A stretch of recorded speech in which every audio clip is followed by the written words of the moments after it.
We live. Just waiting for my... Yep. Counts like 7 seconds, and then it starts back over at 0. Hey, welcome to episode of Chad's Beer Reviews. It's been a while, I think. Feels like it. Anyway, I wanted to do this little tiny can. This is pretty cool. It's 8.4 ounces. Oh, the beer. Hoppin' Frog, Q.O.R.I.S, the Quasher, Quadruple Imperial Stout. Let's see. 15.7 ABV. Little 8.4 ounce can. So it fills up my snifter about halfway. More than halfway, because I think it's a 12-ounce snifter, yeah, so probably about 2/3 or so. And it was super inky black coming out, so yeah, this is definitely one of the darkest beers I've seen in a long time. Not much of a foam, like it was like half a pinky when I poured it, so yeah, not much has changed in the last few minutes. Yeah, it's definitely one of those super imperial stouts. Oh, by the way, you might notice that I'm looking up, you know. Hang on, I guess I gotta take a picture for Untapped. There we go. I prefer to check into Untapped on my phone instead of on the computer. You know, I got this on 𝐇𝐨𝐩𝐩𝐲𝐅, so I forgot.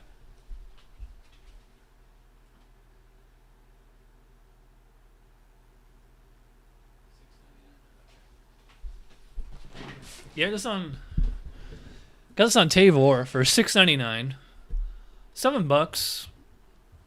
I mean, not bad. I mean, you get more than an ounce a dollar. So, yeah. So let's dive into this. So, it's nice to smell an imperial stout that doesn't have like marshmallows and chocolate and coffee and stuff in it. Although, I will say it is pretty sweet smelling. There's definitely kind of like a general fruity essence here. No coffee. I mean, there shouldn't be. There's not any added. But, I mean, like, I don't even really get, like, the roasted malt or anything. And for such a strong beer, like, yeah, there's an alcohol presence, but it's like a clean rubbing alcohol. It's not like paint thinner or something like that. I guess the best beer you can compare this to would be like Dogfish Head Worldwide Stout, because I think that's like depending on the year, but it's usually between like 16 and 20% ABV. That's a really strong stout. That beer, I remember, I actually haven't had it in a while, but every time that I have had it, I mean, that just smelled like paint thinner. And this one just smells like a strong imperial stout. But there's kind of a citrusy hop character here. Yeah, so a little bit of citrusy hops, just kind of a fruity, malty thing. Maybe like some like kind of Belgian, bitter dark chocolate, not like a milk chocolate or anything, but or maybe like a vanilla character. Well, no, it's not. It's more like chocolate. It's not like the sweet vanilla. Anyway, let's dive in here. Cheers.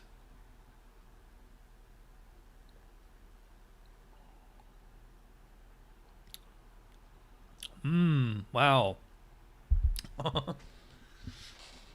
Clear my sinuses there as I swallowed.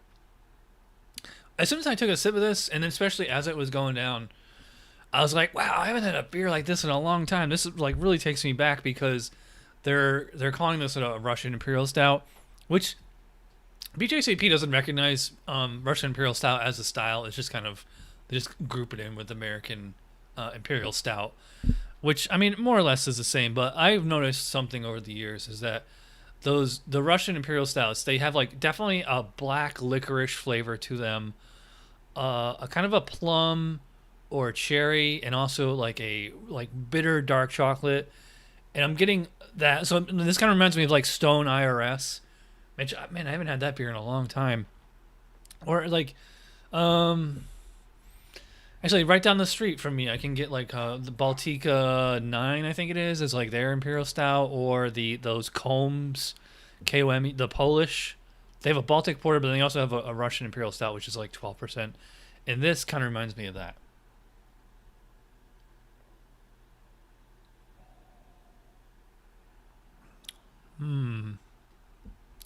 Yeah, so, I mean, it's dark chocolate, black licorice.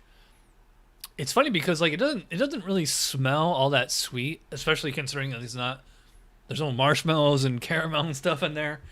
Um, but but it's also it's not. Well, I mean, I will say it's balanced. Like I'm definitely like I mentioned citrusy hops on the aroma, and there's certainly enough hops, and of course with that roasted malt to provide for some balance here.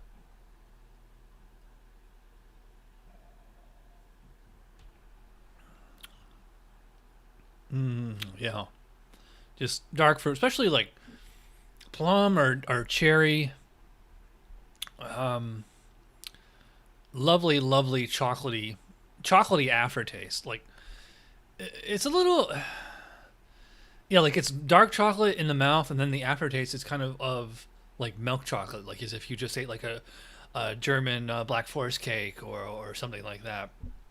The alcohol is surprisingly, um, well, not surprisingly, but I mean it's kind of tame on this one. I mean, I'm drinking this and like, okay, yes, I can tell this is what I would consider like an extreme beer. I think if you go, I think 13% ABV or higher, anything stronger than that falls into the extreme category. Which I think BJCP in their next guideline updates, they should create an extreme category. Like any beer over 13% ABV, that is extreme. That's just not normal, and like it's really hard to do.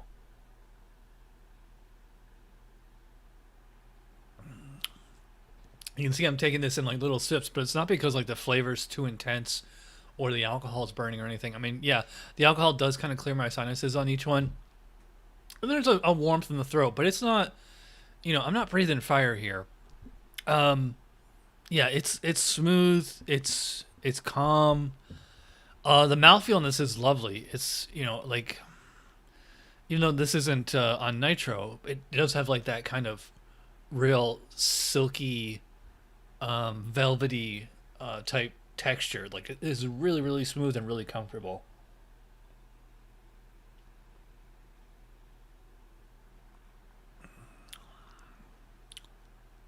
Yeah, so I'm getting a lot of things going on with this beer. Just chocolate, licorice, orange, um, cherry, fig, plum. Did I mention chocolate? Interestingly enough, I'm really, like I said, I'm not getting coffee on here. In fact, I'm not even really getting like that roasted, that roasted bitterness, which actually I really like. But you tend to get like that roasty character in more like regular strength stouts. It also kind of depends on the hops and all that. I think that the alcohol here is kind of obscuring the roasty, the coffee kind of flavor, or like the bitter burnt popcorn kind of flavor.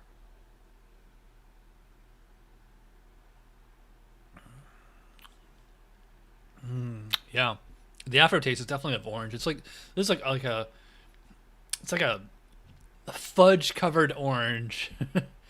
um, yeah, lovely, lovely flavor. Yeah, and it's nice that it comes in this little, you know, not even an 8.5 ounce can. I don't know what the milliliters is on this. I think it's like, I bet you it's like 200 or something. I wish more breweries would do little servings like this, because this is definitely all I need considering the strength. Like even like on some like 8 or 10% stouts, like this is really all I need. Um, like even like Old Rasputin, like if they came in little can, well, maybe that's not that strong, but Bourbon County or something, like if Bourbon County came in like a 4 pack of these little cans, and they sold it at a much more reasonable price, that would be, I would be more apt to buy it instead of spending like $27 on a 500 ml bottle.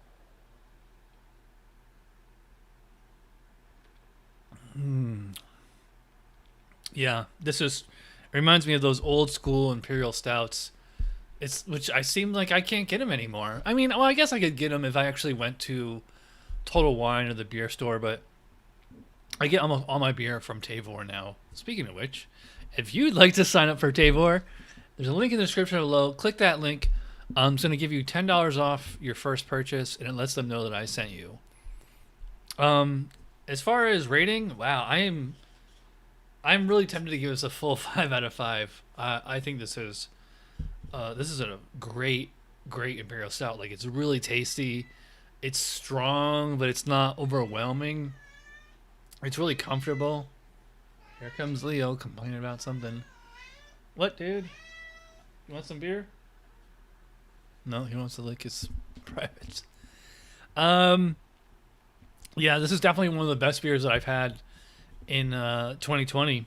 Yeah, I mean, I'll have to think it over, but this is like at least a 4.5, if not a total 5 out of 5 on Untapped. So, and speaking of which, if you're not on Untapped, I've been on there for like 10 years. Where have you guys been?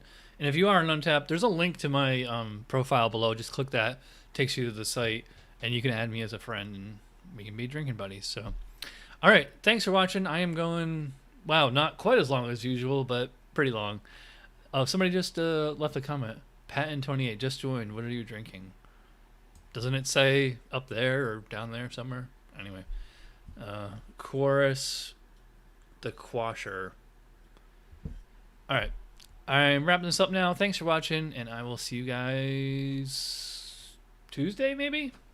Monday? Actually, I probably tomorrow night. Probably. All right, thanks for watching.